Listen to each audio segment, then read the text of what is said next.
What's up, everybody? It's time for the Calibria Crystal Gardens video. Today, I'm going to show you my free-to-play friendly Colossus dungeon team. Now, right now, we're on 7F, the 7th floor, because these things aren't even max leveled. Some of them are 32, 33, 33. They're not max skilled. They are roughly, I think, 14 skillups more that we need for this team. Like, if we take a look at, for example, the Mummy, he still needs quite a few skillups. He needs 3 more on here. He needs 2 more on here. He's like, some of the runes aren't, well, actually, none of the runes are really that great. So we're using like really super budget runes. This team should work for B10 even. And I'll go through like the theory behind it and all the things why it should work. This is probably my best runed unit, but even so, these skills are, this is the dungeon build for him. And I'll get to why he's actually this instead of reducing the energy, because the bosses, I found out just yesterday, that the bosses cannot have their energy reduced. That's kind of good to know. I wish I knew that before, but that's something very different from in Summoner's War, where you can reduce the attack age of the bosses. You can't do that in this game. So I switched it to the Septa Star Palm, which is a multi-hit that does bleed, which is like continuous damage, right? And then we do this. This is similar to Summoner's War Darren. Actually, let's just see the runs, and then we'll talk about everything after that. We're missing still on this Wood Elemental. We need 1 more skill up on the second skill, which is kind of important. And I know I have, okay, I saw some other people running these, but like everyone's using like Nat 5s and stuff like that. So I wanted to show a free-to-play friendly team. There's better alternatives for everything we have here. I guess I'll go through and explain why each unit is what it is. A lot of people running Popo, the panda, instead of the Mummy, but that's basically to do the damage to the boss and to clear the waves, right? Well, not really to clear the wave. He does AoE dots, which is the same thing that Popo does. And I was using Popo, but I was like the panda, but I was like, you know what? Let's do a free-to-play friendly version.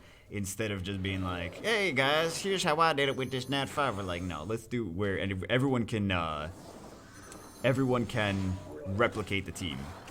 So he's doing the dots. Actually, the monk is doing dots too. So we have 2 dot units, which are going to do all the damage to the boss, kill the boss.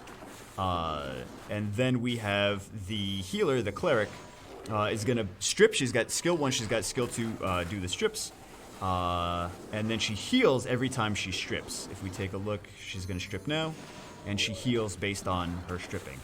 She's also very easy to skill up because you can skill from the first level in adventure mode. There's some more damage over time. Right there. Look at all that damage is going to tick off. Look at that. Oh my god, such a massive amount of damage, right? We have the Wood Elemental, which has a attack break on skill 1. And then skill 2, he has an attack power buff and a defense buff for 2 turns. Let's do another run. Yeah. Let's see what we get. Yeah, sell that. We don't need that. We'll just do another one.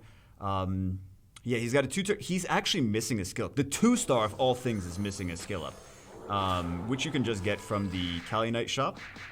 But yeah, that's one of the ones that's missing the skill up. Otherwise, it would be even more reliable because we would have that defense buff even more.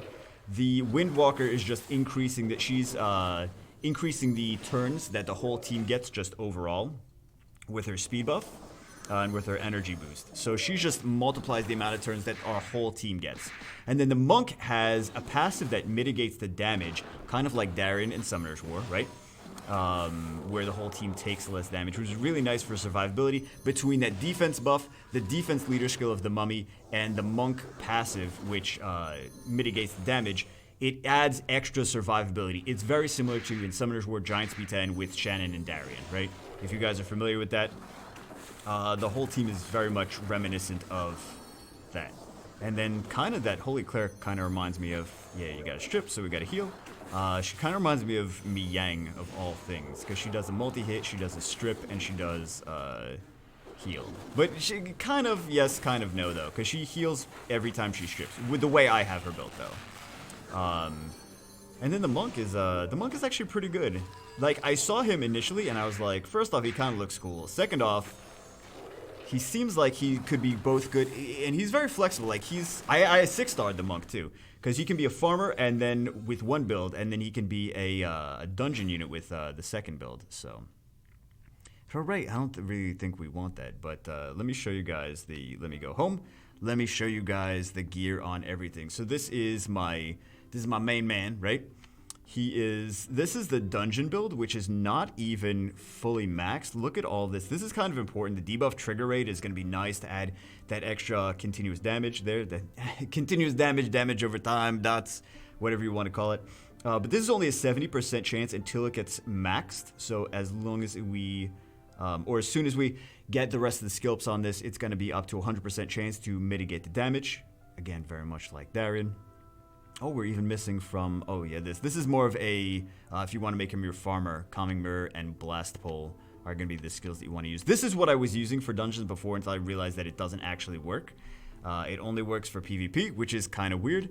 This one, she slows the boss, and she also increases all your, she increases the turns that your ally gets, right? Or your allies get in general. So, we already basically discussed that. This restores 15 HP and energy to an ally. The Popo, we weren't even using him. We were using this guy. So he does a lot of poison. Poison here, poison here, poison here. I just have him built for this on the skill tree. I think that's probably better for... I want to try... no, I don't want to try those. I think this is the build for dungeons. And then he's got the leader skill too. So he's very similar to the Popo, because Popo's got the poison here, and he's got the poison here. Or bleed. Sorry, bleed. He's got, same thing. And then he's got the defense leader skill here, and a defense leader. This is the budget Popo, is basically what it is, this mummy. So if you're like, oh, I want this guy... Right? Defense-based unit has ongoing damage, has AoE skill. It's very similar. He's the budget Popo. And then this one, we have an attack break, which is going to help the Colossus do less damage. We have the attack and buff over here. This is really important cooldown for a 2-star. Like, it's embarrassing that I don't have this skilled up, but I tried to skill this up. And you can only refresh the shop so many times. He is an adventure mode drop from the first level of adventure, and I was farming that a little bit before the video. I'm like, I cannot seem to get one to drop. I'm sure I'll get it to drop by the end of the day or whatever, but I just could not seem to get a skill for this guy to drop, the last one, right? Because this we didn't even need, because this is only if you're using an element team, a team of all elementals. So this is the important one. You don't need to skill this one up at all. And then we have this. I'll show you the runes in a second. But she's a strip here, she's got a strip here, and then she's got this restore HP every time the enemy's buff is dispelled. So we want to consistently strip that attack buff off of the Colossus, and then we want to heal. We get to heal every time that it's stripped. So let's take a look at not this. We want to do the runes. He's just on speed, attack. This is an awesome piece of gear though. Look at that. That's the best. Let me lock that. That is the best piece of gear that I have. And then we got this. We got a couple more 6-stars, but this one is 5-star, 5-star, 5-star. So it's just upgraded. It's just a highly upgraded things. This one, oh my god. Take a look at her stats. She's got speed, defense, and HP. This is not like, look at this. Look, this is like, we're not doing B10, but if like this is a 4-star piece of gear, right?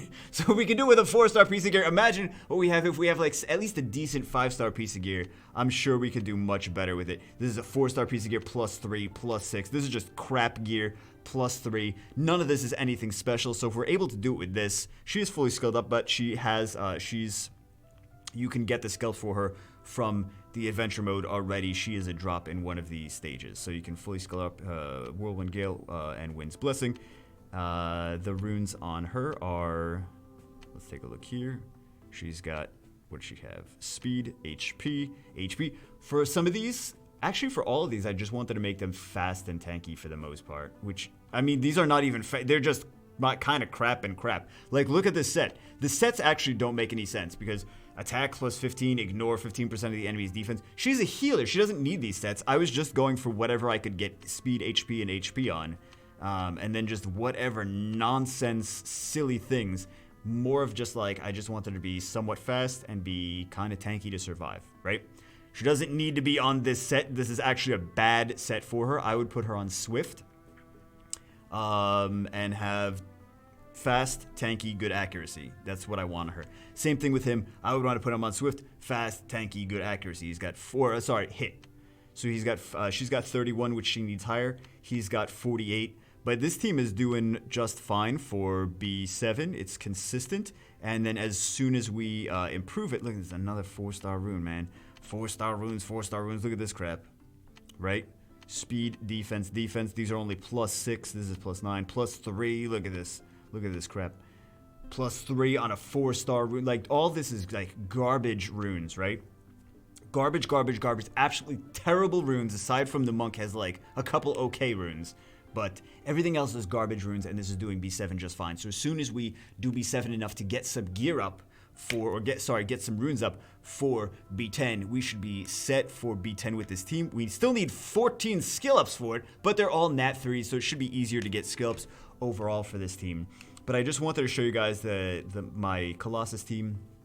Of course, I have Popo, so I really don't need the mummy, but I kind of wanted to build the mummy to show you guys that this is a team that's going to be nice for Colossus throughout. We can do it with crap gear for 7, so as soon as we get decent gear, we can for sure be able to do B10. We might need to tweak something here or there, but we should be totally fine with doing this in B10.